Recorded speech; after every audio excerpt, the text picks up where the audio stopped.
हमारी मशीनरियां बहुत कम हो गई थी। आप जानते हैं कि नया जो है वो आपका मोटर व्हीकल एक्ट आया है, जिसकी वजह से जो हमारी 15 साल से पुरानी गाड़ियां हैं, जेसीबीज है, मशीनें हैं, पोकलेन हैं, वो जो है वो आउटडेट हो गई थी।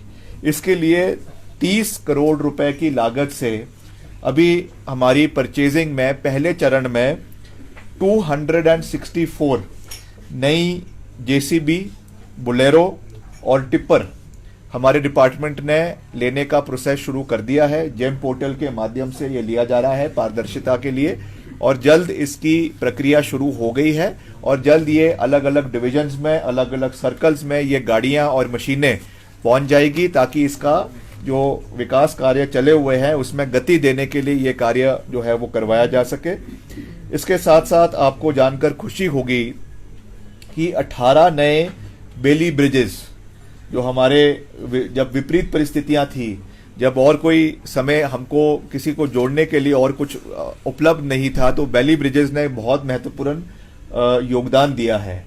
जैसे ठियोग में दिया, वहां पर समय पर हमने बेली ब्रिज बनाया और आपका एक हफ्ते के अंदर वहां पे कार्य शुरू हो गया। इसलिए हमने एक अलग से स्टॉक मंगा लिया है, जो 18 करोड़ रुपए की लागत से 12 बेली ब्रिजेस हमारे पास अलग अलग प्रदेश के अलग अलग जो हमारे स्टोरेज है वहां पर आ चुके हैं। और जहां पर भी अब उसकी आवश्यकता होगी लगाने के लिए आने वाले समय में, जब भी कोई आपदा होगी या और कोई कंडीशंस होगी, तो हमारे पास स्टॉक में 18 बेली ब्रिजेस जो है वो 12 बेली ब्रिजेस 18 करोड़ रुपए की लागत से हमारे पास स्टॉक में उपलब्ध है।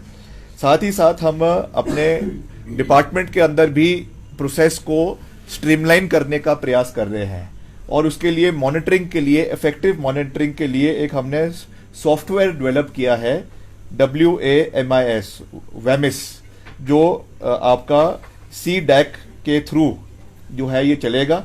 WAMIS सॉफ्टवेयर ये हमारी ENC से लेकर, आपके चीफ से लेकर, आपके SC से लेकर आपके एक्सियन लेवल तक सारी जो है, जो भी आपकी बिलिंग हो रही है, जो भी आपका स्टॉक आ रहा है, जो भी आपका टेंडर्स हो रहे हैं, ये सब इस सॉफ्टवेयर के माध्यम से इसकी अपडेटिंग होगी।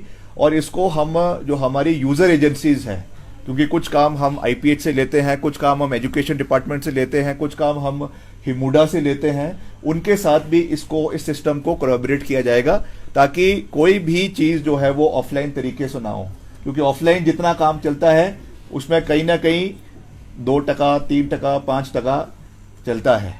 ये इसको हमने, इस करप्शन को हमने कम करना है, इसलिए जो भी होगा ऑनलाइन होगा।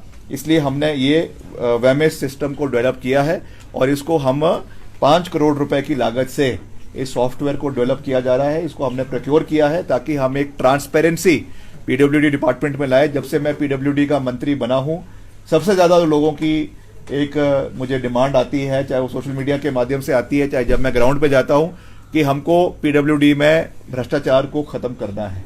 उसके लिए मैं समझता हूं कि मैं ये नहीं कहूंगा कि ये रामबाण है, मगर एक मजबूत कदम प्रदेश में डिपार्टमेंट के अंदर ट्रांसपेरेंसी लाने के लिए है, जो जिसकी हमने शुरुआत करी है। आने वाले समय में अगर इसमें हमको कुछ कमियां भी दिखेगी, उसको भी हम इम्प्रोवाइज करेंगे, ताकि पारदर्शिता से सारा काम हमारे डिपार्टमेंट के अंदर चले। और इसके साथ साथ हमारे जो PMJSY 3 का मैंने आपको कह ही दिया है कि ये बहुत ही बहुउद्देशीय स्कीम है, जिसमें 2600 करोड़ रुपए की लागत से 2800 किलोमीटर सड़कें प्रदेश के अंदर पक्की होने जा रही है। इसकी मैं लगातार इसकी हमने बैठक करी है। इसके जो है आपके CTB, एक सीमेंट स्टेबलाइजेशन स्कीम है, उसके तहत, और जो आपकी कन्वेंशनल टेक्नोलॉजी है उसके तहत इसमें टेंडर लगने प्रदेश के अंदर शुरू हो चुके हैं, जिसमें 1 महीने की समय अवधि है। 1 महीने टेंडर लगेगा, उसके बाद टेक्निकल बिड खुलेगी, फिर फाइनेंशियल बिड खुलेगी, तो आपके दिसंबर महीने तक ये टेंडर अवार्ड होने प्रदेश के अंदर शुरू हो जाएंगे। और जनवरी महीने से इसका कार्य प्रदेश के अंदर PMJSY 3 का कार्य शुरू हो जाएगा। और इसकी जो मेटलिंग टायरिंग का कार्य है, क्योंकि सर्दियों का मौसम है, उसको हमने कहा है कि आप इसको मई जून के महीने में करें, ताकि अच्छी तरीके से क्वालिटी वर्क हो। और इसमें सबसे महत्वपूर्ण बात यह है कि हमने इसमें आपके क्रॉस ड्रेनेज का और कलवर्ट का और नालियों का प्रावधान रखा है। ये मैंने विधानसभा में भी ये आश्वासन दिया था, क्योंकि सड़कों में जो नुकसान हमको अक्सर देखने को मिलता है वो इसीलिए है कि आपका पानी जब बरसातों में आके सड़कों को खराब कर देता है। इसलिए बेशक सड़कें इसमें कम बनेगी, किलोमीटर हम थोड़े कम कर देंगे, मगर जो काम होगा वो क्वालिटी के साथ होगा। नालियां बाकायदा बनेगी, क्रॉस ड्रेनेज होगी, कलवर्ट उसमें बनाई जाएगी ताकि प्रॉपर ड्रेनेज पानी का हो। और एक बारी जब ये सड़क बनकर तैयार होगी तो 10 साल तक ये सड़क ना हिले, वो हमारा एक प्रयास है जिसके ऊपर हम जो है वो कार्य कर रहे हैं।